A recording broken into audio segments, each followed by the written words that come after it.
আমলের উসিলায় মাফ করে দেন, সব গুনাহ ঝরে পড়ে যায়।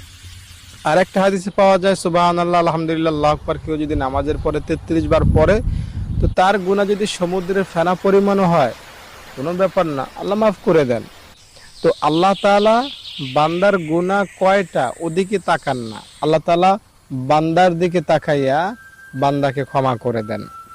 আমি যে দোয়াটা আমি এখন আপনাকে বলবো, বিশ্বাস নিয়ে ভরসা নিয়ে দোয়াটা একবার পাঠ করবেন, ইনশাআল্লাহ আপনি শিশু হবেন। দোয়াটা আপনাকে বলছি, তার আগে অনুরোধ করব একটা লাইক করেন এবং কমেন্টে আমিন লেখেন। যারা লাইক করলেন, কমেন্টে আমিন লিখলেন, আল্লাহ তাদের মনের আশা তুমি পূরণ করে দাও, তাদের গুনাহ তুমি মাফ করে দাও, আল্লাহুম্মা আমিন। দর্শক, দোয়াটা হলো আশহাদু আল্লা ইলাহা ইল্লাল্লাহু ওয়া আশহাদু আন্না মুহাম্মাদান আবদুহু ওয়া রাসূলুহু।